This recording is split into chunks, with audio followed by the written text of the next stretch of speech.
ജാതകം രചന ഐൻ അവതരണം ഷാഹുൽ മറയിൽ എഡിറ്റിംഗ് ഷെരീജ് പൂനൂർ നിർമ്മാണം PNR ക്രിയേഷൻസ്. വാറണ്ടില്ലാതെ ഭൈരവന്റെ വീട്ടിൽ കടന്നു ചെല്ലാനും പറ്റില്ല. നാട്ടിലെത്തട്ടെ, എന്തെങ്കിലും വഴിയുണ്ടാക്കാന്ന് കരുതി വിനീത് നാട്ടിലേക്ക് യാത്രയായി. അടച്ചിട്ട് ഇരുട്ടുമുറിക്കുള്ളിൽ ഉമിനീര് പോലെ ഇറക്കാൻ ഭയന്ന് ഒരു പഴകി പൊളിഞ്ഞ കസേരയിലിരിക്കുകയാണ് ജീവൻ. അന്ന് വൈദ്യുതി അയച്ച കാറിൽ ഡ്രൈവറോടൊപ്പം 100,000 സ്വപ്നങ്ങളുമായി പോകുന്നതായിരുന്നു. വഴിയിൽ വെച്ച് 4-5 തമിഴന്മാർ ബലമായി വണ്ടിയിലേക്ക് ഇടിച്ചു കയറി. കാര്യം എന്താണെന്ന് പോലും മനസ്സിലായില്ല. വണ്ടിയിലിട്ട് ഇഞ്ചി ചതക്കും പോലെയാണ് അവർ തന്നെ ചതച്ചത്. അപ്പോഴൊന്നും വൈദ്യയെ ഒരു തരി പോലും സംശയം തോന്നിയില്ല. പക്ഷേ ഇവിടെ ഇരുട്ടുമുറിക്കുള്ളിൽ പൂട്ടിയിട്ട് കഴിഞ്ഞപ്പോഴാണ് തമിഴന്മാരുടെ സംസാരത്തിൽ നിന്നും കാര്യം മനസ്സിലായത്. അവൾ അറക്കാനിട്ടൊരു ബലിമൃഗം മാത്രമായിരുന്നു താനെന്ന്. താൻ കാണിച്ച ബുദ്ധിമോശോർത്ത് ജീവന്റെ കണ്ണുകളിൽ നിന്നും കണ്ണുനീരൊഴുകി. കാറിനുള്ളിൽ നിന്ന് ഇടിച്ചു പിഴിഞ്ഞവർ നേരെ തള്ളിയത് ഈ മുറിയിലേക്കാണ്. പച്ചവെള്ളം പോലും ഈ നിമിഷം വരെ ദുഷ്ടന്മാർ തന്നിട്ടില്ല. ഇത് ഏതാണ് സ്ഥലമെന്നോ എവിടുന്ന് എങ്ങനെ രക്ഷപ്പെടുമെന്നോ ഒന്നും അറിയില്ല. ഒരു ഓടിയിട്ട കെട്ടിടമാണിത്. ആദ്യം ഇങ്ങോട്ട് കയറുമ്പോൾ തന്നെ ഒരു മൂലയിലേക്ക് തള്ളിയിട്ട് ആ ദുഷ്ടന്മാർ കയറുകൊണ്ട് കഴുക്കോലൊരു കുരുക്കിയിട്ട് വെച്ചിരുന്നു. തമിഴിൽ പറഞ്ഞ മുഴുവനൊന്നും മനസ്സിലായില്ലെങ്കിലും തന്നെ കെട്ടി തൂക്കാനാണ് കയർ കുരുക്കിയെന്ന് മനസ്സിലായി. ആളുമാറി തട്ടിക്കൊണ്ടുപോകുന്നതാണെന്നാണ് ആദ്യം വിചാരിച്ച് കരഞ്ഞ് കാലുപിടിച്ച് നോക്കി. പക്ഷെ തമിഴന്മാരുടെ അലച്ചിൽ നിന്ന് മനസ്സിലായി ആള് മാറിക്കൊണ്ട് പോകുന്നതല്ലെന്ന്. തനിക്ക് തമിഴ് അറിയില്ലെന്ന് എഴുതി അവർ പരസ്പരം പറയുന്നത് കേട്ടപ്പോഴാണ് മനസ്സിലായത് വൈദേഹിയാണ് ഇതിന്റെ പിന്നിലെന്ന്. അവളാണിപ്പോൾ വിളിച്ചു പറഞ്ഞ് കുറച്ചു കഴിഞ്ഞിട്ട് തന്നെ കൊന്നാൽ മതിയെന്ന്. അവളുടെ കോള് കാത്തിരിക്കുകയാണ് തമിഴന്മാർ. അവളുടെ വിളി വന്നാലുടനെ അവർ തന്നെ കൊന്നുകളയും. അവളേതാണ്ട് ബലിയോ കൂടോത്രമൊക്കെ വശമുണ്ടത്രേ. അവൾ ഒരിക്കലെങ്കിലും ഒന്ന് കണ്ടിരുന്നെങ്കിൽ ഒറ്റയടികളുടെ 32 പോലും താൻ അടിച്ച് കൊഴിച്ചിട്ടേനെ. ദ്രോഹി, തന്നെ എത്ര പെട്ടെന്ന് അവൾ ഓരോ കുഴിൽ കൊണ്ട് ചെന്ന് ചാടിച്ച്. അവളെ കുറ്റം പറഞ്ഞിട്ട് കാര്യമില്ല. അവള് ചാടിക്കാൻ വന്നപ്പോൾ താൻ ചാടി കൊടുത്താ. എങ്ങനെ ഇവിടുന്ന് രക്ഷപ്പെടും ഈശ്വര? ഗൾഫിൽ പോയി 10 കാശുണ്ടാക്കിയ പിന്നെ ദൈവത്തെ പറ്റി ഓർക്കാറ് പോലുമില്ല. പക്ഷെ ഇപ്പൊ എന്തോ ദൈവമല്ലാതെ മറ്റാരും തന്നെ രക്ഷിക്കാൻ പറ്റില്ലെന്ന് ജീവന് തോന്നി. പിറക്കാനിരിക്കുന്ന ചോരക്കുഞ്ഞിനെ വരെ ഒരു ദയമില്ലാതെ കൊന്നുകളഞ്ഞവനാണ് താൻ.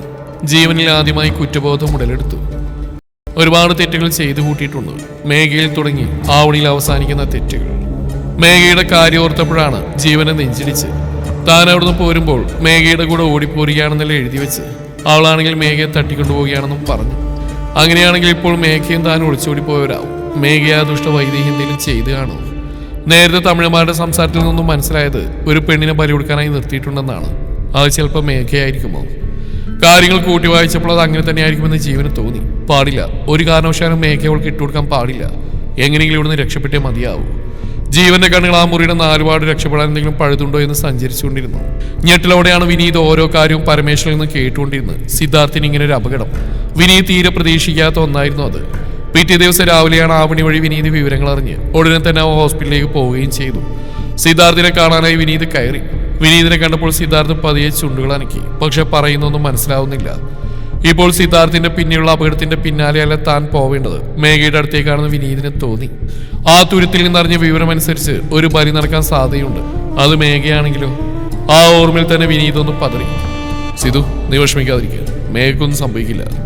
വിനീത് സിദ്ധാർത്ഥിന്റെ തോളിൽ പതിയെ തട്ടി ആശ്വസിപ്പിച്ചു. ഡോക്ടർ അരുൺദത്ത് ഒരു സെമിനാറിൽ പങ്കെടുക്കാൻ മേഘാലയയിലേക്ക് പോയിരിക്കുകയാണ്.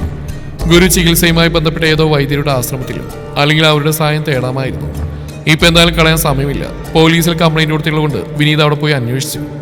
ആ പോലീസ് സ്റ്റേഷനിൽ നിന്നും മേഘ എഴുതി വെച്ച കത്ത് വിനീതിന്റെ കയ്യിൽ കിട്ടി. ജീവന്റെ വീട്ടിൽ പോയപ്പോൾ അവിടുന്ന് അദ്ദേഹത്തിലുള്ള കത്ത് കിട്ടി. എല്ലാം ഫാബ്രിക്കേറ്റഡ് ആണെന്ന് വിനീതിന് നല്ല ഉറപ്പുണ്ടായിരുന്നു. പക്ഷെ അത് തെളിയിക്കാനുള്ള തെളിവുകളൊന്നും കയ്യിലില്ല താനും. വൈദ്യ കാര്യത്തിൽ നല്ല സംശയമുണ്ട്. അവിടെ കയറി ചെല്ലാൻ സെർച്ച് വാറണ്ടോ മറ്റു കാര്യങ്ങളൊന്നുമില്ല. പക്ഷെ എന്തോന്നാലും അവളെ വെറുതെ വിടുന്ന വിനീത് തീരുമാനിച്ചു. നേരെ വൈദ്യയുടെ വീട്ടിലേക്കാണ് വിനീത് പിന്നെ പോയത്. അവന്റെ വരവ് പ്രതീക്ഷിച്ചിരിക്കായിരുന്നു വൈദേഹി. എന്താണ് സാറേ ഈ വഴിയൊക്കെ? വിനീതിനെ കണ്ട ഉടനെ വൈദേഹി പുച്ഛത്തോടെ മുഖം കൂട്ടിക്കൊണ്ട് ചോദിച്ചു. എവിടെയാണ് ഈ മേഘ? പല്ലിയടിച്ചുകൊണ്ട് വിനീത് ചോദിച്ചു. ദാ ഇത്രയും നേരം ഞാൻ എൻ്റെ സാരിത്തുമ്പിൽ കെട്ടിയിട്ടുണ്ടായിരുന്നു. ഇപ്പം അങ്ങോട്ട് ഓടിപ്പോയതേ ഉള്ളൂ. തന്റെ പട്ട് സാരിയെന്ന് ചുഴറ്റിക്കൊണ്ട് വൈദേഹി പരിഹാസത്തോടെ പറഞ്ഞു. മാറി അങ്ങോട്ട്. എന്ത് സംഭവിച്ചാലും പിന്നോട്ടില്ലെന്ന മട്ടിൽ വിനീത് വൈദേഹിയെ തട്ടിമാറ്റി അവളുടെ വീടിനുള്ളിലേക്ക് കടന്നു. അല്ല, സാരി ഞങ്ങോട്ട് ഇടിച്ചേറി പോന്ന്. വൈദേഹി അവന്റെ പിന്നാലെ നടന്ന് അവന്റെ പിന്നിൽ നിന്ന് തോളിൽ പിടിച്ച് ഉലച്ചു. ദേഹത്തുനിന്ന് കൈയെടുക്കണി. വിനീത് പിന്നിലേക്ക് നോക്കിയെന്നാൽ അറിയപ്പോൾ വൈദേഹി ഒന്ന് ഭയന്നു. ആ വീടാ വിനീത് നടന്നു. വൈദേഹിയുടെ മുറിയിൽ കയറി എന്തെങ്കിലും തെളിവിട്ടുവെന്ന് അവൻ നോക്കിക്കൊണ്ടിരുന്നു. പക്ഷെ നിരാശയായിരുന്നു ഫലം. അവന്റെ നീക്കങ്ങളെല്ലാം നോക്കി വൈദേഹി അവിടെ തന്നെ നിൽപ്പുണ്ടായിരുന്നു. അവന്റെ വരവ് മുൻകൂട്ടി കണ്ട വൈദേഹിയും ഭൈരവനും ആ വീട്ടിൽ പല തയ്യാറെടുപ്പുകളും നടത്തിയിട്ടുണ്ടായിരുന്നു. വിനീത് മുക്കുമൂലെ അരിച്ചു പറിക്കി നടക്കുന്നതിനിടയിൽ സ്റ്റെയർ കേസിന്റെ അരികിലും എത്തി. ഇതെന്തുവാണ് ഇത്?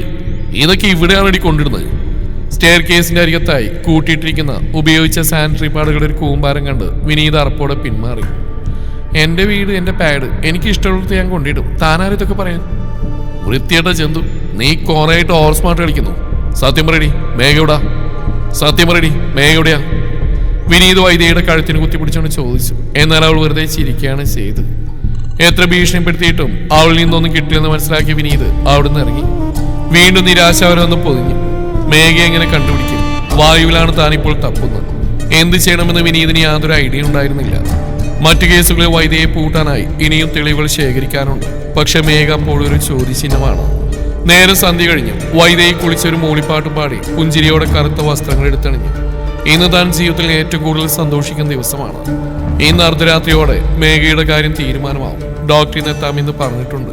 ബലി കഴിഞ്ഞാൽ ഇന്ന് മുതൽ താൻ അജയ്യായിരിക്കും. വൈദ്യയ്ക്ക് സന്തോഷം അടക്കാൻ കഴിയുന്നുണ്ടായിരുന്നില്ല. അച്ഛൻ താഴോട്ട് പോയിട്ടുണ്ട്. താരം കൂട്ടി ചെല്ലുമ്പോൾ അച്ഛൻ കയറി വരും. പിന്നെ ഡോക്ടറെയും കൂട്ടി മാത്രമേ അടിയിലേക്ക് ഇറങ്ങി വരികയുള്ളൂ. കയ്യിലെ വിളക്കും കൊണ്ട് വൈദ്യയെ സൂക്ഷിച്ച് അടിയിലേക്കുള്ള പടികൾ ഇറങ്ങി തുടങ്ങി. നിലവറക്കടിയിൽ വലിയൊരു തളമാണ്. കരിമാണം നിലത്ത് കൂനിക്കൂടിയിരിക്കുന്നുണ്ട്. കരിച്ചു വെച്ച കരിമ്പൂച്ചയുടെ രോമത്തിൽ കറുത്ത പൂവൻ കോഴിയുടെ രക്തം ചാലിക്കുകയാണ്. ബലി കൊടുത്ത ശവശരീരത്തിന്റെ മേൽ പുരട്ടാനാണത്. ബലിരൂപിയുടെ വലിയ പ്രതിമയ്ക്ക് മുന്നിൽ അച്ഛൻ ധ്യാനിച്ചിരിക്കുന്നുണ്ട്. ഒരു കോണിലായി വലിയ കഴുമരം. പുതിയ വണ്ണമുള്ള വലിയ മഞ്ഞക്കയർ കൊണ്ട് അതിൽ കുരുക്കുണ്ടാക്കി വെച്ചിട്ടുണ്ട്. ഡോക്ടർ എത്തുമ്പോൾ മേഘ അതിൽ കിടന്ന് പിടയും. അതോർത്തപ്പോൾ തന്നെ വൈദ്യയ്ക്ക് രോമാഞ്ചം വന്നു. കണ്ണുകളൊന്നുകൂടെ വട്ടം ചുറ്റിച്ചപ്പോൾ ഒരു മൂലയിലായി ചാരി തളർന്നു കിടപ്പുണ്ട് മേഘ. അരികിലായി ഒരു കുപ്പി വെള്ളം അടച്ചു വെച്ച പാത്രത്തിൽ അല്പം ഭക്ഷണവും ഇരിപ്പുണ്ട്. വൈദ്യയെ അവിടെ അരികിലേക്ക് ചെന്നു. ആരോ തന്റെ അടുത്ത് വന്നറിഞ്ഞപ്പോൾ മേഘ ഭയത്തോടെ കണ്ണുകൾ തുറന്നു. വൈദ്യയെ കണ്ടപ്പോൾ തന്നെ മേഘയുടെ പകുതി ജീവൻ പോയി. ആൾ പതുക്കെ എഴുന്നേൽക്കാൻ നോക്കിയപ്പോൾ ദേഹമാ കുഴയുന്ന പോലെ മേഘക്ക് തോന്നി. വൈദ്യ ചേച്ചി, ദയവ് ചെയ്തതിന്റെ വെറുതെ ഉണ്ട്. ഞാൻ എന്ത് തെറ്റ് ചെയ്തിട്ടാ നിങ്ങൾ എന്നെ ഇങ്ങനെ പൂട്ടിയിട്ടിരിക്കുന്നത്? അയാൾ പറഞ്ഞല്ലോ എന്നെ കൊല്ലാൻ പോവാണെന്ന്. പുകയിലയുടെ കറ പിടിച്ച പല്ലുകൾ കാണിച്ചിരിക്കുന്ന കരിമാറിനെ ചൂണ്ടിക്കാണിച്ചുകൊണ്ട് മേഘ പറഞ്ഞു. വൈദ്യയും കരിമാറിനും അപ്പോൾ പരസ്പരം നോക്കി ചിരിച്ചു. ഞാൻ എന്ത് ചെയ്തിട്ടാ വൈദ്യ ചേച്ചി എന്നോട് ഇങ്ങനെയൊക്കെ ചെയ്യുന്നത്? എനിക്കിനി സീതേട്ടനെ കാണണം, എനിക്ക് ഇവിടുന്ന് പോകണം. ഉള്ള ആരോഗ്യത്തിൽ മേഘ ഉറക്കെ കരഞ്ഞു തുടങ്ങിയപ്പോൾ വൈദ്യ അവളെ തല്ലാൻ കൈ ഉയർത്തി. ഉടനെ തന്നെ ഭൈരവൻ നോക്കിയപ്പോൾ അവൾ കൈ താഴ്ത്തുകയും ചെയ്തു. നിർത്തി നിന്റെ കള്ളക്കരച്ചില്. അതെ, എന്റെ ബലിരൂപിക്ക് വേണ്ടി നിന്നെ ബലി കൊടുക്കാൻ വേണ്ടിയിട്ടാടി നിന്നെ ഇവിടെ പിടിച്ചിട്ടിരിക്കുന്നത്. ഇതൊക്കെ നേരത്തെ മുൻകൂട്ടി കണ്ടിട്ട് തന്നെയാടി അവനെ കൊണ്ട് നിന്നെ കല്യാണം കഴിപ്പിച്ച്. നീ ഇനി കുറെ കാണും നിന്റെ സിദ്ധുവേട്ടനെ. അവനിപ്പോ ഓർമ്മയും ഒളിവിൽ ആ ഹോസ്പിറ്റൽ കിടപ്പുണ്ട്. തളർത്തി കളഞ്ഞിട്ട് ഞാൻ അവനെ. വൈദ്യയെ പറഞ്ഞു കേട്ടപ്പോൾ സങ്കടവും ദേഷ്യം വന്ന മേഘ ഉള്ള ശക്തിയിൽ അവളെ പിടിച്ചൊരു ഉന്തുന്തി. തീരെ പ്രതീക്ഷിക്കാതെയുള്ള തളയിൽ വൈദ്യയെ പിറകിലേക്ക് മറിഞ്ഞു വീഴുകയും ചെയ്തു. നീ എന്നെ മേൽ കൈവെക്കാറായോ? വൈദ്യയെ ഉറക്കാറിക്കൊണ്ട് ഭൈരവനെ നോട്ടം വകാതെ മേഘയുടെ രണ്ട് കവിളിലും മാറി മാറി അടിച്ചു. തലകറങ്ങിയ മേഘ നിലത്തേക്ക് ഇരുന്നു പോയി. എന്റെ സിദ്ധുവേട്ടൻ. കണ്ണുകൾ അടഞ്ഞു കിടക്കുന്ന മേഘയുടെ ചുണ്ടുകൾ വിരുമ്പുന്നുണ്ടായിരുന്നു. മേഘയുടെ മുടിക്കുത്തിൽ പിടിച്ച് വൈദ്യയെ ഉയർത്താൻ നോക്കിയപ്പോൾ ഭൈരവൻ ഉറക്കെ അലറി. അയാൾക്ക് മനസ്സിലായിരുന്നു വൈദ്യയെ മേഘയെ ഉപദ്രവിക്കാൻ പോവുകയാണെന്ന്. അരുത് വൈദേഹി, അരുത്. ബലിരൂപി കോപിക്കും. ഡോക്ടർ പ്രത്യേകം പറഞ്ഞിട്ടുള്ളല്ലേ, ദേഹത്ത് മുറിവും പരിക്കൊന്നും ഏൽപ്പിക്കരുതെന്ന്. അവളെ നമ്മൾ എന്തായാലും ഇല്ലാതാക്കാൻ പോവുകയാണ്. വെറുതെ വിട്ടേക്ക്. മേഘയുടെ കഴുത്തി എനിക്കാൻ കൈ തരിക്കുന്നുണ്ടെങ്കിലും അങ്ങനെ ചെയ്യാൻ പാടില്ലാത്തതുകൊണ്ട് വൈദ്യയെ തന്റെ കോപം പണിപ്പെട്ടടക്കി. കുറച്ചു കഴിഞ്ഞപ്പോഴേക്കും ഡോക്ടർ വരാനുള്ള സമയമായപ്പോൾ ഭൈരവൻ തിരികെ മുകളിലേക്ക് കയറിപ്പോയി. മേഘ കിടന്ന കിടപ്പിൽ തന്നെ കണ്ണുകൾ പോലും തുറക്കാൻ കഴിയാതെ തന്റെ വയറിൽ കൈവച്ചുകൊണ്ട് എന്തൊക്കെയോ പിറുവിറുത്തി കിടക്കുന്ന വൈദ്യയെ ശ്രദ്ധിക്കുന്നുണ്ടായിരുന്നു. ഇവളെന്തിനാണ് ഇങ്ങനെ വയറിൽ കൈവെക്കുന്നത്? വൈദ്യയുടെ ഉള്ളിൽ സംശയം ഉരുണ്ടുകൂടി. നീ ഒന്ന് എഴുന്നേറ്റേ. മേഘയ്ക്ക് എഴുന്നേൽക്കാൻ പോയിട്ട് കണ്ണുറക്കാൻ പോലുള്ള ആരോഗ്യമില്ലായിരുന്നു. നിനക്കെന്താടി, വേറെ വല്ല ബുദ്ധിമുട്ടുണ്ടോ? വൈദ്യയെ സംശയത്തോടെ തിരക്കി. മേഘ എന്തോ പറയാൻ പോകുമ്പോഴേക്കും ആരോ പടികൾ ഇറങ്ങി വരുന്ന ശബ്ദം കേട്ടു. കരിമാടം ഭയഭക്തി ബഹുമാനത്തോട് ഉറക്കെ വിളിച്ചു പറയുന്നുണ്ട്. മേഘയെ സംശയത്തോടെ നോക്കിക്കൊണ്ട് വൈദ്യ സ്റ്റെപ്പിന്റെ അടുത്തേക്ക് ചെന്നു. ഡോക്ടർ ഒരു സഹായം ഭൈരവനും കൂടെയാണ് വരുന്നത്. പതിവ് പോലെ തന്നെ ഡോക്ടർ മാസ്ക് ധരിച്ചിട്ടുണ്ട്. ചെറിയ കുറുകിയ കണ്ണുകൾ മാത്രം പുറത്ത് കാണാം. 5 അടിയോളം ഉയരം. കയ്യിലും കാലിലുമൊക്കെ സോക്സും ഗ്ലൗസുകളും ധരിച്ചിരിക്കുന്നു. ആകെ പുറത്ത് കാണാവുന്ന കണ്ണുകൾ മാത്രമാണ്. ആളെങ്ങനെയാണെന്ന് ഒരു ഊഹവുമില്ല. വന്ദനം ഡോക്ടർ. വൈദ്യയെ ഡോക്ടർ നോക്കി ബഹുമാനത്തോടെ കൈകൾ കൂപ്പി. വന്ദനം വൈദ്യയെ. ഡോക്ടറുടെ ഗാംഭീര്യമായ സ്വരം ഉയർന്നു കേട്ടു. എല്ലാം റെഡിയല്ലേ? കഴുമരത്തിൽ തൂങ്ങിക്കിടക്കുന്ന കയറിലേക്കും മൂലയിലായി കരഞ്ഞിരിക്കുന്ന മേഘയിലേക്കും കണ്ടു വായിച്ചുകൊണ്ട് ഡോക്ടർ ചോദിച്ചു. എല്ലാം റെഡിയാണ് ഡോക്ടർ. ഭൈരവൻ ഉത്തരം കൊടുത്തപ്പോഴും വൈദ്യ ഒരു ശങ്കയിൽ നിൽക്കുകയായിരുന്നു. അത് കണ്ടപ്പോൾ ഭൈരവൻ വൈദ്യയെ പിടിച്ചൊരു തട്ടുകൊടുത്തു. പ്രാർത്ഥനയോടെ നിൽക്കു വൈദ്യയെ. അച്ഛാ, എനിക്കൊരു സംശയമുണ്ട്, അത് അവളോട് ചോദിക്കട്ടെ. സംശയമൊക്കെ നീ ഇപ്പോഴാണോ ചോദിക്കുന്നത് വൈദ്യയെ? ഡോക്ടർ വന്ന് നിൽക്കുന്നുണ്ടില്ലേ? അച്ഛാ, ഇതല്ല. എന്തായാലും നീ ഇപ്പൊ ഒന്നും മിണ്ടണ്ട. മാറി പ്രാർത്ഥനയോടെ നിൽക്കങ്ങോട്ട്. അച്ഛൻ അങ്ങനെ പറഞ്ഞെങ്കിലും വൈദേഹി മേഘയുടെ അടുത്തേക്ക് പോകണമെന്ന തീരുമാനത്തിൽ തന്നെ ഇരുന്നു. ആൾ വയറിൽ കൈവച്ച് എന്റെ കുഞ്ഞെന്നാണോ പറഞ്ഞെന്നൊരു സംശയം ബാക്കി നിൽക്കുന്നു. തന്റെ തോന്നൽ ശരിയാണെങ്കിൽ ഒരിക്കലും ഈ ബലി നടക്കാൻ പാടില്ല. അച്ഛനാണെങ്കിൽ ഒന്നും സംസാരിക്കാൻ അവസരവും തരുന്നില്ല. ഡോക്ടറുടെ സഹായി കഴുമരം ശരിക്കു വെക്കുകയും കയറിന്റെ മരമൊക്കെ നോക്കുകയും ചെയ്യുന്നുണ്ടായിരുന്നു. എല്ലാം പേടിയോട് നോക്കിക്കൊണ്ട് മേഘയും ഇരിക്കുന്നുണ്ട്. കരിമാടാ, അവളെ കറുത്ത പട്ട് പതപ്പിക്കുക. ഭൈരവൻ ഉറക്കെ കരിമാരനോട് പറഞ്ഞു. കരിമാറിന്റെ കയ്യിൽ തിളങ്ങുന്ന കറുത്ത പട്ട് അയാൾ മേഘയുടെ മേലേക്ക് എറിഞ്ഞു. അത് മേൽ വന്ന് വീണതും മേലാകെ പൊള്ളിയതുപോലെ മേഘയൊന്ന് പിടഞ്ഞു. തന്റെ അന്ത്യ അടുത്തു എന്ന് മേഘയ്ക്ക് മനസ്സിലായി. അവസാനമായി അവൾ ശിവസ്തുതി ചൊല്ലാൻ തുടങ്ങി. അത് കേട്ടപ്പോൾ ഭൈരവന് ദേഷ്യം തിളച്ചെങ്കിലും ഇതോടുകൂടിയെല്ലാം കഴിയുകയാണല്ലോ എന്ന് കരുതി അയാൾ പല്ലുകടിച്ച് നിന്നു. ഡോക്ടറുടെ സഹായി മേഘയെ പിടിച്ച് എഴുന്നേൽപ്പിച്ചു. കഴുമരത്തിന്റെ അടുത്തേക്ക് കൊണ്ട് നിർത്തി. ആളുടെ കഴുത്തിൽ കയറിന്റെ കുരുക്കിട്ടു. ഡോക്ടറുടെ കണ്ണുകൾ ഇത് കണ്ടപ്പോൾ ഒന്ന് തിളങ്ങി. നല്ല ആരോഗ്യമുള്ള യുവതിയാണ്. എല്ലാ അവയവവും നല്ല വിലക്ക് തന്നെ വാങ്ങാം. മേഘയുടെ കണ്ണുകളിൽ നിന്ന് കണ്ണുനീര് ഒഴുകിയിറങ്ങി. അച്ഛൻ, അമ്മ, തന്റെ അനിയത്തിമാർ, സിദ്ധുവേണ്ട അച്ഛനമ്മമാർ, അച്ഛമ്മ, എല്ലാറ്റിലും ഉപരിയായി തന്റെ സിദ്ധുവേണ്ടനും ഇതുവരെ കാണാത്ത തങ്ങളുടെ കുഞ്ഞും. മാദേവ, ഞങ്ങൾക്ക് സിദ്ധുവേണ്ട കൂടെ ജീവിക്കാൻ യോഗമില്ലാതായല്ലോ. മാദേവ, എന്റെ കുഞ്ഞിനെങ്കിലും അങ്ങേക്കൊന്ന് രക്ഷിച്ചുകൂടെ? ഭ്രാന്ത് പിടിച്ച പോലെ മേഘ ഉറക്കെ പുലമ്പി തുടങ്ങി. ഇത്തവണ അവൾ പറഞ്ഞത് കേട്ട് വൈദ്യയും ഭൈരവനും ഒരുപോലെ ഞെട്ടി. രണ്ടാളുടെയും കണ്ണുകൾ തുറിച്ചു വന്നു. ഡോക്ടറുടെ സഹായി മേഘയെ കെട്ടി തൂക്കാനായി പറകി നീക്കുന്ന നേരം ഭൈരവൻ അയാൾ ചെന്ന് തള്ളി മാറ്റി. അരുത്, ചെയ്യരുത്, മഹാപാപ. മരിരൂപി ഞങ്ങളോട് കോപിക്കും. അവളൊരു ശിശുവിനെ ചുമക്കുന്നുണ്ടെന്ന് തോന്നുന്നു. ഭൈരവൻ പറഞ്ഞപ്പോൾ വൈദ്യയെ തന്നെ സംശയം ഉറപ്പിക്കാൻ വേണ്ടി മേഘയുടെ അടുത്തേക്ക് ചെന്നു. എടി ദ്രോഹി, നീ ഗർഭിണിയാണോ? തന്റെ ജീവന് ഈ നിമിഷം തന്നെ പോയെന്ന് ഭയം നിൽക്കുന്ന മേഘ സ്വയം അറിയാതെ തലയാട്ടി. ഒപ്പം തന്നെ തന്റെ വയറിൽ പതുക്കെ തലോടുകയും ചെയ്തു. വൈദേഹി അവളെ ഒരൊറ്റ തള്ളിന് തള്ളി താഴെയിട്ടു. നന്നായി വേദനിച്ചെങ്കിലും മേഘ അതൊന്നും അറിഞ്ഞില്ല. നേരത്തെ ഭൈരവന്റെ സംസാരത്തിൽ നിന്ന് അധികം തന്നെ മേഘ മനസ്സിലാക്കിയിരുന്നു ഗർഭിണിയായത് കാരണം തന്നെ പരിയൊടിക്കില്ലെന്ന്. ഡോക്ടർ സഹായിയൊക്കെ അമ്പരം നിൽക്കുകയായിരുന്നു. ഇതിപ്പോ എന്താണ് കഥ? ഒരു കള്ളപ്രതിമയുടെ പേരും പറഞ്ഞ് ഈ പെണ്ണിനെ കൊല്ലാതിരിക്കാൻ നോക്കിയാണോ ഇയാൾ ഈ പെണ്ണും കൂടെ? ഡോക്ടറും ഭൈരവനും നീണ്ട വാക്കുതർക്ക് ആരംഭിച്ചു. മേഘയെ കൊല്ലണമെന്ന് ഡോക്ടറും ഇപ്പോൾ കൊല്ലാൻ പറ്റില്ലെന്നും ഭൈരവനും. അവസാനം മേഘയെ പരിയൊടിക്കേണ്ട, പിടിച്ചുകൊണ്ടുവന്ന സ്ഥിതിക്ക് തിരിച്ചുവിട്ടാൽ അവളെല്ലാവരോടും എല്ലാം ചെന്ന് പറഞ്ഞു കൊടുക്കും. തങ്ങളുടെ മുഖം മൂടി അഴിഞ്ഞു വീഴും. അതുകൊണ്ട് ബലിരൂപിക്ക് ബലിയൊടുക്കാൻ വേണ്ടി നേർന്ന 7 ദിവസത്തെ വ്രതം അവസാനിക്കുന്ന അന്ന് മേഘയെ വെറുതെ കൊല്ലാമെന്ന് അവർ തീരുമാനിച്ചു. ഒപ്പം തന്നെ ബലിയൊടുക്കാൻ പറ്റാത്ത സാഹചര്യമായതിനാൽ വേറൊരു പരിഹാര മാർഗവും കണ്ടുപിടിക്കേണ്ടിയിരിക്കുന്നു. ഡോക്ടറും സഹായം വേറെ വഴിയൊന്നുമില്ലാതെ 7 ദിവസം കഴിഞ്ഞ് വരാമെന്ന് പറഞ്ഞ് തിരിച്ചുപോയി. അങ്ങനെ മേഘയുടെ ആയുസ് 7 ദിവസം കൂടെ നീട്ടിക്കിട്ടി.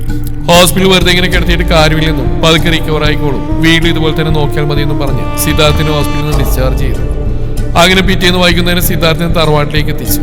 ഒരു മുറിയിൽ രേണുക, മറ്റൊരു മുറിയിൽ മകൻ. രണ്ടുപേരുടെ ഇടയിലേക്ക് ചെന്ന് നോക്കി പരമേശ്വരൻ കണ്ണീർ വാർത്തുകൊണ്ടിരുന്നു. സുജാതെ, ഇന്ന് പുതിയൊരു ജോലിക്കാരി വരുമെന്ന് നീ പറഞ്ഞിരുന്നില്ലേ? അവരെത്തിയോ? ഹോസ്പിറ്റലിൽ നിന്ന് കൊണ്ടുവന്ന് സിദ്ധാർത്ഥിന്റെ ദേഹം തുടച്ചൊടുക്കായിരുന്നു പരമേശ്വരൻ. ഉവ് വന്നിട്ടുണ്ട്. മോനുള്ള കഞ്ഞെടുക്കാൻ വേണ്ടി പോയിരിക്കുക. പരമേശ്വരൻ പോയിക്കോളും, ഇനി മോന്റെ കാര്യങ്ങളൊക്കെ ഞങ്ങൾ നോക്കിക്കോളാം. അതും പറഞ്ഞ് സുജാത സിദ്ധാർത്ഥിന്റെ തലയിലൊന്ന് തലോടി. എല്ലാം കേട്ടിടയ്ക്കായിരുന്ന സിദ്ധാർത്ഥിന്റെ കണ്ണുകളിൽ കണ്ണുനീർ നിറഞ്ഞു. എന്തിനും ഏതിനും ഒരാളുടെ സഹായം സ്വീകരിക്കേണ്ട അവസ്ഥ. തന്റെ മേഘ കൂടെ ഉണ്ടായിരുന്നെങ്കിൽ അവളുടെ അവസ്ഥ ഇപ്പൊ എന്താണാവോ? അവൻ കണ്ണുകൾ അടച്ച് കിടന്നു. സുജാത പോകുന്നവൻ അറിഞ്ഞു. കുറച്ച് കഞ്ഞി പിടിച്ചാലോ? നേരത്തെ ഒരു പെൺസ്വരം. ഇതായിരിക്കും സുജാത നേരത്തെ പറഞ്ഞ പുതിയ ജോലിക്കാരി. പക്ഷെ ഈ ശബ്ദം മുമ്പ് എവിടെയോ കേട്ട പോലെ. സിദ്ധാർത്ഥ് കണ്ണുകൾ തുറക്കാതെ തന്നെ ഓർത്തു, ഞാൻ പതിയെ പിടിച്ചിരുത്താം. അത് കേട്ടിട്ട് സിദ്ധാർത്ഥ് കണ്ണുകൾ തുറന്നില്ല. അവർ തന്നെ പിടിക്കുന്നവൻ ചാരിയിരുത്തുന്നവൻ അറിയുന്നുണ്ടായിരുന്നു. ചാരിയെന്ന് കഴിഞ്ഞപ്പോൾ സിദ്ധാർത്ഥ് പതിയെ കണ്ണുകൾ തുറന്നു. പക്ഷെ മുന്നിൽ നിൽക്കുന്ന ആളെ കണ്ടവൻ ഞെട്ടിപ്പോയി. 2 നിമിഷം കഴിഞ്ഞപ്പോൾ അവന്റെ കണ്ണുകൾ തിളങ്ങി. മുന്നിൽ നിൽക്കുന്നവൾ അവനോട് ചിരിയോടെ പതിയെ കണ്ണടച്ച് കാണിച്ചു. പാർവതി. സിദ്ധാർത്ഥിന്റെ ഉള്ള ഉരുവിട്ടു. വെളുത്ത നിറത്തിലുള്ള ഒരു കോട്ടൺ സാരിയാണ് പാർവതിയുടെ വേഷം. ചന്ദ്രക്കറയുടെ ആകൃതിയുള്ള മൂക്കുത്തി ഒഴിച്ച് ആഭരണങ്ങളൊന്നും തന്നെ ഇല്ല. എന്നാലും എന്തൊരു ഐശ്വര്യം. സാക്ഷാൽ പാർവതി ദേവി മുന്നിൽ വന്ന് നിൽക്കുന്ന പോലെ. എന്നാലും പാർവതി എന്നാണ് ഇവിടെ, അത് ഈ വേഷത്തില്. സിദ്ധാർത്ഥിനൊന്നും മനസ്സിലാവുന്നുണ്ടായിരുന്നില്ല. സിദ്ധാർത്ഥ്, നിങ്ങൾക്ക് എന്നെ കാണുമ്പോൾ പല സംശയങ്ങളുണ്ടാകുന്ന എനിക്കറിയാം. എല്ലാറ്റിനും ഉത്തരം നൽകാൻ എനിക്കിപ്പോൾ കഴിയില്ല. സിദ്ധാർത്ഥിന് അതൊക്കെ വഴിയെ മനസ്സിലായിക്കോളും. എന്നെ നേരത്തെ അറിയാമെന്ന് സിദ്ധാർത്ഥയോട് ആരെയും അറിയിച്ചു കൊടുക്കരുത്. ഞാനിപ്പോൾ ഇവിടുത്തെ വെറും ഒരു വേലക്കാരി മാത്രമാണ്. മേഘയുടെ കാര്യമൊന്നും സിദ്ധാർത്ഥ വിഷമിക്കേണ്ട. അവൾ വൈദ്യയുടെ കൂടെ തന്നെയുണ്ട്. അവളെ നമുക്ക് രക്ഷിക്കാം, ഒരു പോറൽ പോലും ഏൽക്കാതെ. പാർവതിയുടെ വാക്കുകൾ കേട്ടപ്പോൾ സിദ്ധാർത്ഥിന്റെ കണ്ണുകൾ വീണ്ടും നിറഞ്ഞു. പാർവതി എങ്ങനെ ഇതൊക്കെ അറിഞ്ഞു എന്നും മേഘയുടെ ഇപ്പോഴത്തെ അവസ്ഥ എന്താണെന്നും അവനുള്ളിൽ 100,000 വട്ടം ചോദിച്ചുകൊണ്ടിരുന്നു. അവൾ ഇപ്പോൾ ഗർഭിണിയാണ്. എന്തെങ്കിലും ആരോഗ്യ പ്രശ്നങ്ങൾ ഉണ്ടാകുമോ? ആ ദുഷ്ടവർക്ക് എന്തെങ്കിലും കഴിക്കാൻ കൊടുക്കുന്നുണ്ടാവുമോ? അവനും തന്നെ ശ്രദ്ധിച്ചുകൊണ്ടിരുന്ന പാർവതി സിദ്ധാർത്ഥിന്റെ കണ്ണുകളിലേക്ക് നോക്കി പുഞ്ചിരിച്ചു. അത് കണ്ടപ്പോൾ തന്റെ ഉള്ളിലേക്ക് എന്തോ ആഴ്ന്നിറങ്ങുന്ന പോലെ സിദ്ധാർത്ഥിന് തോന്നി. അല്ലെങ്കിൽ ഇവർ ആദ്യം കണ്ടപ്പോൾ തന്നെ തോന്നിയതായിരുന്നു ഇവർക്ക് എന്തോ പ്രത്യേകതയുണ്ടെന്ന്. എല്ലാം നല്ല നിലയിൽ കലാശിക്കുമെന്നൊരു പ്രത്യാശ എന്തുകൊണ്ടോ സിദ്ധാർത്ഥിനപ്പോൾ തോന്നി. പാർവതി സിദ്ധാർത്ഥിന്റെ കാൽവിരലുകൾ പതിയെ തഴി. അവിടുത്തെ രക്തയോട്ടം മേലെ കൂടിയതുപോലെ സിദ്ധാർത്ഥിന് തോന്നി. തളർന്നു കിടന്നിരുന്ന കാൽവിരലുകൾ പതിയെ ചലിപ്പിക്കാൻ നോക്കിയപ്പോൾ അത്ഭുതം, അവ പതിയെ അനങ്ങുന്നു. കാൽവിരലുകൾ അനങ്ങുന്നത് കണ്ടപ്പോൾ പാർവതി അവന്റെ വിരലുകളിൽ തലോടുന്ന് നിർത്തി. സിദ്ധാർത്ഥ് അവളെ കണ്ണിമിക്കാൻ നോക്കി. എല്ലാം ശരിയാവും സിദ്ധാർത്ഥ്. പാർവതി സിദ്ധാർത്ഥിന് തലയിൽ പതിയെ തലോടി. പാർവതി ഒരു ആയുർവേദ ഡോക്ടറാണെന്നറിയാം. ധ്യാനത്തിലൂടെ അവൾ എന്തൊക്കെയോ കഴിവുകൾ നേടിയിട്ടുണ്ടെന്ന് അറിയാം. എന്നാലും ഇത്... പാർവതി സിദ്ധാർത്ഥിന്റെ അരികിലേക്കിരുന്ന് തന്റെ കയ്യിലുണ്ടായിരുന്ന ചെറിയ പാത്രത്തിൽ നിന്നും എന്തോ സ്പൂണിലാക്കി വായിൽ വെച്ച് കൊടുക്കുന്ന നേരത്താണ് വാതിൽ തള്ളി തുറന്ന് വൈദേഹി അങ്ങോട്ട് കയറി വന്ന്. തുടരും ഈ കഥയുടെ ബാക്കി ഭാഗം നാളെ ഇതേ സമയം.